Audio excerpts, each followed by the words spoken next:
이상호 목사님은 제가 평소에 개인적으로 너무 존경하고 또 많이 배우고 또 제가 알고 있는 목사님들 중에 특별히 환대와 진정성이 아주 남다르신 그런 목사님이십니다. 목사님 섬기시는 또 목회하시는 교회에 제가 와서 이렇게 말씀을 전할 수 있게 돼서 너무 영광이고 감사합니다. 특별히 오늘 선교위원회 헌신 예배로 와서 말씀을 전할 수 있게 돼서 저는 더 뜻깊은 그런 시간입니다. 우리가 선교라고 하면 대부분 교회가 해외나 아니면 국내에 선교사를 보내고 후원하는 것에 대해서 생각합니다. 그런데 오늘은 제가 조금 다른 측면에서 선교를 생각해 보고 싶습니다. 원어로 보면 여러분 많이 들으셨겠지만 선교라는 말은 보냄을 받았다 하는 그런 뜻이죠. 그럼 최초의 선교사는 누구일까요? 바로 예수님이십니다. 하늘나라에서 아버지께로부터 이 땅으로 보냄을 받아 이 땅에 오셔서 우리를 위해서, 온 인류를 위해서 십자가에서 죽으시고 다시 부활하셔서 우리를 죽음에서 생명으로 옮겨주는 그 사명을 감당하시기 위해서 예수님이 이 땅에 보내심을 받아서 오시고 그 사명을 감당하셨죠. 그리고 그 예수님이 하늘로 다시 돌아가시면서 저와 여러분, 즉 교회에게 그 일을 하라고 맡기신 것입니다. 보냄을 우리가 받은 거죠, 이 땅에. 다시 말해서 저와 여러분이 하나님의 백성, 하나님의 자녀라면 그 누구도 선교사가 아닌 사람이 없다는 말씀입니다. 그런데 우리는 그걸 평소에 전혀 인지하지도 못하고 기억하지도 못하고 살 때가 많습니다. 바라기는 오늘 제가 일상과 선교적인 삶이라는 제목으로 말씀을 함께 살펴볼 텐데요. 말씀을 듣는 가운데 우리 모두가 선교사인 것을 다시 한번 깨닫고 정말 선교적인 삶을 살기로 결단하는 그러한 시간 되기를 간절히 바랍니다. 오늘 본문의 말씀은 예수님께서 70인의 제자들을 여러 곳으로 앞서 보내시면서 주신 말씀입니다. 이 70명의 제자는 우리가 이름을 알고 있는 그 12명의 제자들 외에 저와 여러분같이 아주 평범하고 이름 없이 예수님을 믿고 따르는 제자들이었습니다. 그런데 오늘 본문 1절에 보면요, 이렇게 기록하죠. 예수님께서 70명을 세우셔서 친히 가려고 하는 모든 거울과 모든 곳으로 둘씩 앞서 보내시며, 여기에 친히 가려 하는 이 말은 예수님이 가고 싶어 하시는 곳이 있었다는 의미고, 그 말은 이미 예수님께서 계획하고 있었고 그 계획 가운데 제자들을 앞서 먼저 보내셨다는 말씀입니다. 그렇게 생각하면 저와 여러분이 제가 앞서 말씀드렸듯이 우리 모두가 다 보냄을 받은 선교사이고 본문에서 말하는 제자들이라면 지금 우리가 있는 그곳이 바로 예수님이 가려고 계획하신 곳이고 가기를 원하시는 곳이라는 말씀이에요. 그곳에 우리를 먼저 앞서서 보내셨다는 말씀입니다. 그곳이 어딜까요?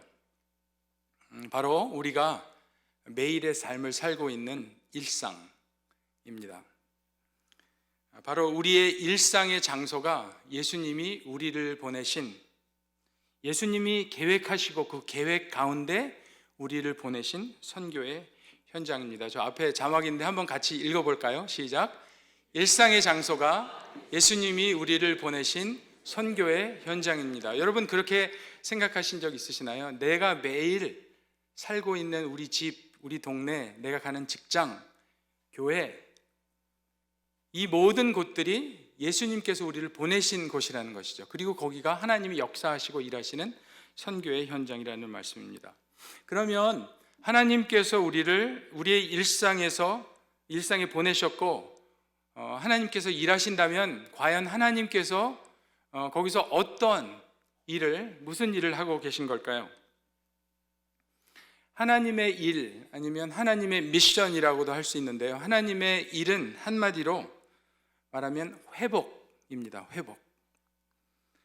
하나님은 창조부터 지금까지, 그리고 예수님이 오실 때까지 쉬지 않고 이 회복의 일, 회복의 사역을 하고 계십니다. 오늘 본문 5절에 보면 이렇게 기록되어 있죠. 어느 집에 들어가든지 먼저 이 집이 평안할지어다, 이 집에 평화가 있기를 빕니다 하고 말하여라. 여기서 평화라는 말은 여러분이 잘 아시다시피 원어로 샬롬이라는 말입니다. 이 샬롬이라는 개념은 그냥 전쟁이 없고 다툼이 없고 갈등이 없는 그런 정도의 그냥 우리가 생각하는 보통 평화가 아니라, 이 세상에 타락해서 깨어진 모든 것들이 하나님이 만드신 원래의 모습대로 다 온전히 회복된 상태, 그것을 바로 샬롬이라고 합니다. 창세기 1장에서 하나님께서 천지를 창조하시죠. 날마다 하나님이 창조를 하시면서 하루가 끝날 때 성경에 뭐라고 기록된지 혹시 여러분 기억하시나요? 네, 맞습니다. 좋았더라. 그런데 6일 창조를 마치시고 그 다음에는 뭐라고 그러시죠? 네, 너무 잘하시네요. 심히 좋았더라. 영어로는 very good. 그냥 good 이 아니고 very good이에요. 너무너무 좋았다는 말씀이에요. 여러분, 저나 여러분이 우리가 뭘 보고 야, 이거 정말 좋다, 너무너무 좋다, 이러면 정말 좋은 거잖아요. 하물며 하나님께서 뭘 보시고 이거 너무 좋다, 정말 심히 좋다고 하시면 정말 얼마나 좋은 걸까요? 그게 바로 샬롬이라는 것은 이 세상의 모든 것이, 이 창조물이 그 가운데 완전한 조화가 있고 하모니가 있고 모든 것이 제자리에 있는 그런 상태가 샬롬이라는 말씀이에요. 그래서 구체적으로 이 하나님이 의도하신 그 샬롬이 이 땅에서 이 세상에 회복된다는 것은, 먼저는 죄로 인해서 지옥으로 갈 수밖에 없었던 저와 여러분이, 이 인류가 하나님과 원수되었던 우리와 하나님의 관계가 회복되는 것, 그것이 샬롬의 아주 중요한 부분이겠죠. 그리고 그 외에 이 세상의 죄로 인해서 깨어진 모든 것들이 원래의 모습대로 하나님의 창조의 가장 좋은 모습으로 회복된다는 것이죠. 그러면 그것이 어떤 것들일까요? 제 생각에 아주 중요한 것이 인간관계예요. 우리들 안에 깨어진 관계 다 있으시죠? 저도 있습니다. 아직도 용서 못하는 것, 가족 간에, 친구 간에, 어떨 때는 성도들 간에도, 직장 동료들과 원수된 관계들, 전혀 화해라는 것을 찾아볼 수 없는 정치판, 우리의 문화를 볼 때 점점 더 세속화돼서 하나님의 거룩한 하나님 나라의 모습이기보다는 마귀가 왕노릇하는 그러한 세상의 문화, 전쟁 중에 있는 나라들, 심지어 갈수록 파괴되고 있는 지구의 환경까지도 하나님께서 원래 심히 좋았더라 하신 그 샬롬의 상태로, 조화의 상태로 되돌리는 것이 하나님의 회복의 역사, 그것이 바로 선교라는 것입니다. 우리가 보통 선교라고 말할 때 말씀드린 것처럼 그렇게 그냥 선교사를 보내고 후원하고 하는 것보다 훨씬 더 넓고 포괄적인 것이죠. 그럼 이런 일을 누가 할 수 있을까요? 이런 것들이 다 회복되려면 그걸 누가 과연 할 수 있을까요? 우리가 할 수 있을까요? 교회가 할 수 있을까요? 선교사님들이 그걸 다 할 수 있을까요? 아닙니다. 하나님만 그 일을 하실 수 있어요. 하나님께서 선교하시는 거예요. 그래서 선교적인 삶은, 우리가 선교적인 삶을 산다 할 때는 하나님께서 우리를 보내신 그 일상 속에서 하나님이 하시는 그 회복의 일, 그 샬롬의 일, 그 일에 우리가 동참하는 삶이 바로 선교적인 삶입니다. 굉장히 중요해요. 우리가 선교를 하는 게 아니고, 선교사가 선교하는 게 아니고, 우리는 뭐래요? 동참한다는 거죠. 참여하는 거죠. 하나님이 하시는 선교의 일에. 그런데 이 하나님의 회복의 일에 동참하려면 반드시 필요한 두 가지가 있는데요. 첫 번째는 이웃과의 인격적인 관계가 아주 중요하고요. 두 번째는 이웃 사랑입니다.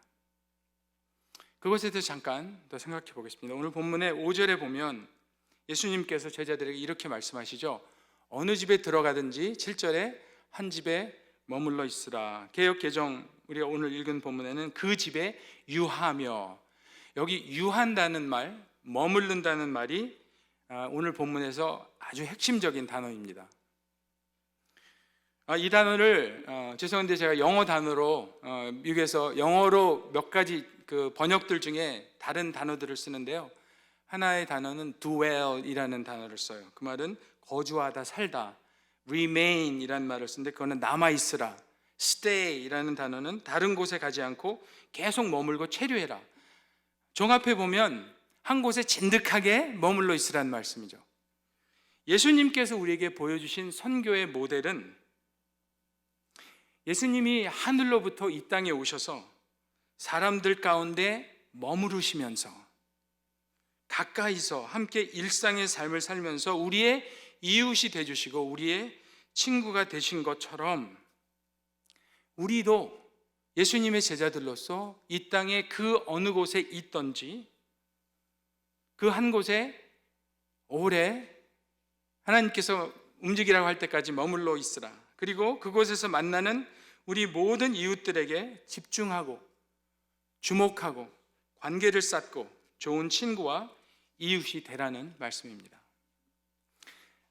7절과 8절의 말씀을 보면 더 이렇게 선명하게 알 수 있습니다. 거기 보면 거기서 주는 것을 먹고 마셔라. 너희에게 차려주는 음식을 먹어라. 여기 먹고 마시는 거가 나오는데요. 굉장히 중요합니다. 먹고 마시는 거. 우리가 살기 위해서도 먹고 마시지만 여기서 예수님께서 말씀하시는 것은 이러한 그 상황적으로 이해할 때 주님께서 보내신 그곳에서 만나는 모든 사람들과 뭘 하라는 거죠? 식탁 교제하라는 거예요. 같이 밥 먹고 같이 차 마시고 그렇게 시간을 보내면 어떤 일이 일어나죠, 여러분? 같이 앉아서 밥 먹고 차 마시면 뭐 하시나요? 대화하죠. 뭐 이런 시시콜콜한 얘기부터 뭐 어떨 때는 뭐 화나는 얘기도 하고 기쁜 얘기도 하고 여러 가지 얘기를 하죠. 그러면 서로에 대해서 더 알아가죠. 관계도 형성이 되죠. 상대방을 알아가는데 또 누구와 함께 있는데 가장 좋은 방법은요, 2000년 전에도 지금도 같이 밥 먹는 겁니다. 그리고 같이 차 마시고 같이 수다 떨고 그리고 같이 시간을 그렇게 보내는 것이에요.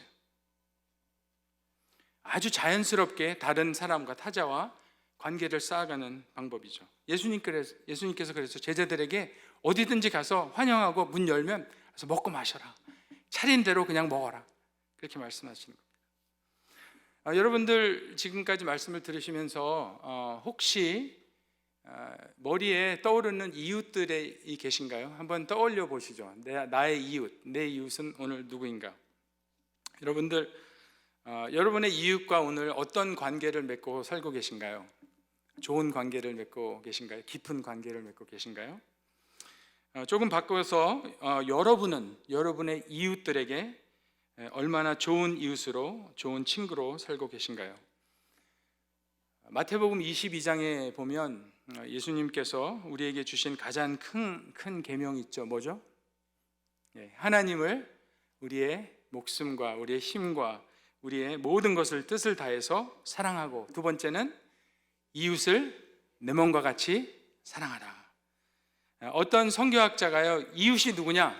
나의 이웃이, 우리의 이웃이 누구냐? 하니까 그거를 이웃을 이렇게 정의했어요. 이웃은 내 코앞에 있는 사람이다. 정말 좋은 정의라고 생각합니다. 여러분은 여러분의 매일의 일상에서 주로 어떤 분, 여러분 코앞에 어떤 분들이 계시나요? 결혼하신 분들은 아마 눈 뜨고 제일 보면 아마 배우자이실 거고, 자녀, 부모님, 형제들, 직장 동료, 학생이라면 선생님, 친구들, 자주 보는 이웃들, 그리고 아주 가끔 상종하기도 싫은, 피하고 싶은 불편한 분들, 우리말로 왼수들. 그런 이 모든 사람들이 있는데요,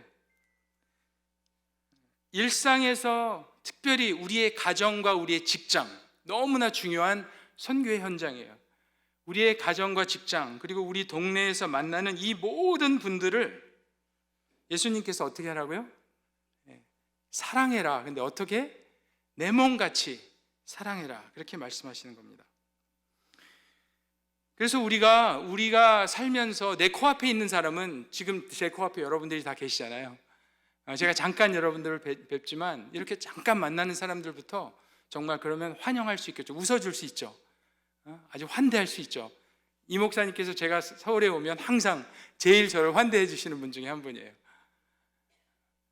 여러분이 잠깐 만나는, 길거리에 만나는 사람부터 평생 같이 사는 그분까지 예수님께서는 하나님의 사랑으로 최선을 다해서 내 몸을 아끼듯이 사랑해라. 그래서 선교사는 사실 해외에 나가서 그걸 하는 거예요. 그게 선교사예요. 하나님의 사랑으로 거기에 있는 분들을 사랑하고, 저와 여러분은 우리가 보내진 그곳, 우리의 일상, 이 서울, 여러분들은 서울, 저는 LA, 캘리포니아, 거기서 그 일을 하라는 것이죠. 제가 이웃을 사랑하는 것에 있어서 최근에 깨달은 것이 하나 있습니다.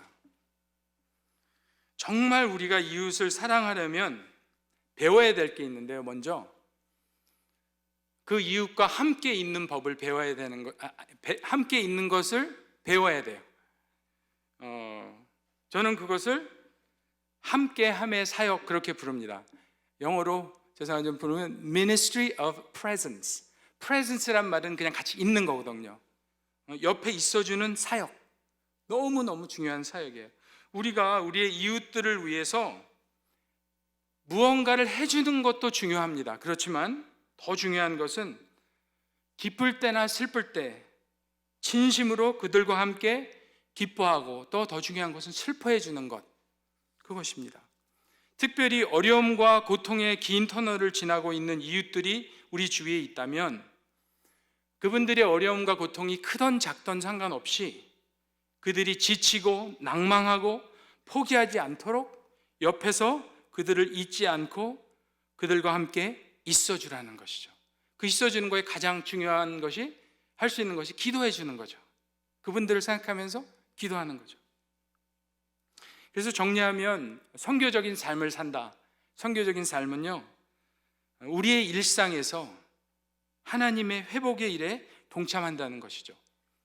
그러면 그런 선교적인 삶은 구체적으로 어떤 그림일까요?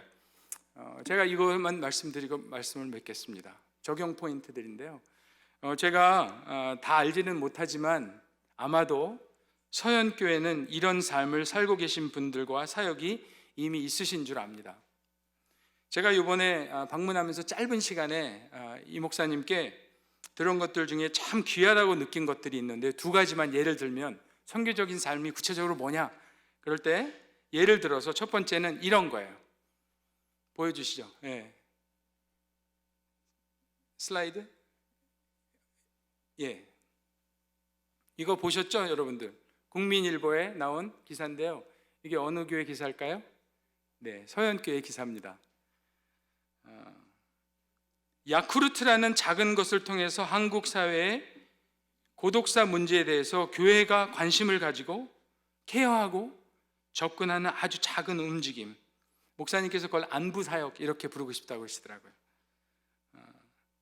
이 선교적 삶을 야쿠르트 아줌마하고 동역을 합니다.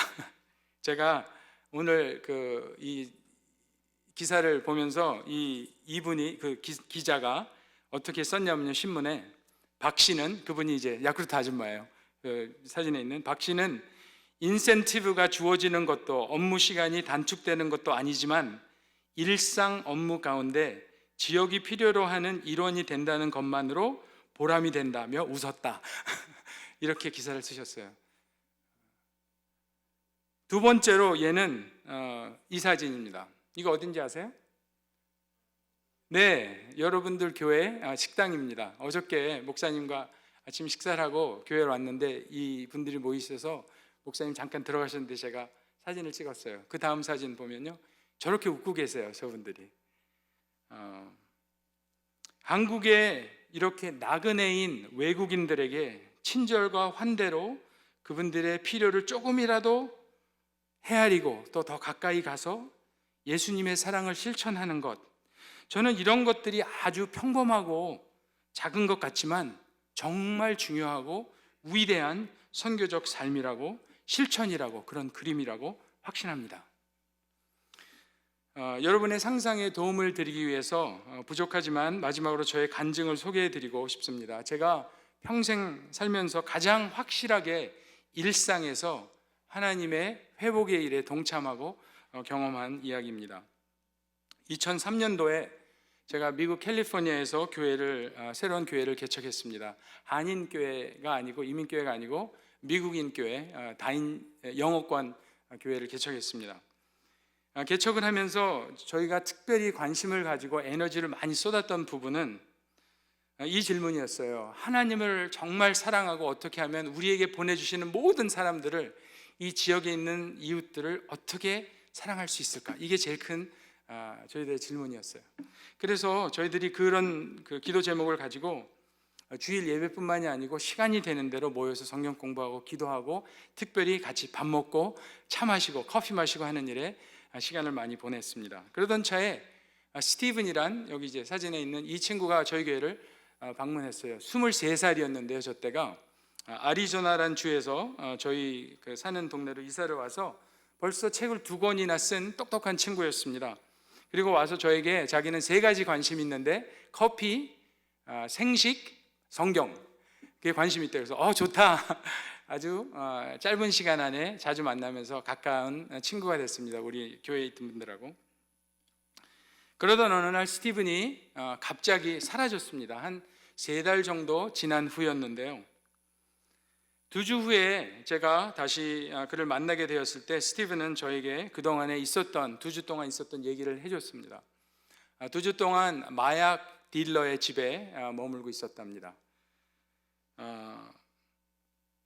그리고 그 전날 밤에는 그 마약을 너무 많이 과용을 해서 이제는 내가 이렇게 죽는구나 하고 눈을 감았대요. 그런데 그 다음날 눈을 떠보니 살아있더래요. 그래서 어떻게 저에게 전화를 한 겁니다. 그러면서 하는 말이, 자기는 13살 때부터 지난 10년간 마약을 했다고, 그리고 중독을 끊으려고 할 때마다 3개월 이상을 넘기지 못하고 다시 마약에 빠졌다는 이야기를 해주었습니다. 제가 그 스티븐의 고백을 들으면서 정말 무슨 말을 해줘야 될지 정말 너무 놀랐고, 정말 어떻게 도와야 될지 모르겠더라고요. 그래서 같이 정말 손을 잡고 눈물로 먼저 기도를 했어요. 근데 기도를 하는 중에 한 가지 아이디어가 떠올랐어요. 그래서 기도를 마치고 제가 이렇게 얘기했어요. 혹시 너 괜찮으면 우리 매일 만날 수 있을까? 그랬더니 자기가 노력해 보겠다고 그렇게 얘기했어요. 그래서 그렇게 얘기를 하고 그날은 헤어졌습니다. 그 다음 날 스티븐이 이제 일어나서 자기의 머리에는 다시 마약 딜러의 집으로 가고 있었대요. 그런데 딱 섰는데 어디 섰냐면 저희 교회 제 사무실 앞에 딱 쓴 거예요. 성령님이 도우신 거죠. 그래서 그날부터 그날 이후로 100일 동안 매일 스티븐과 만났습니다.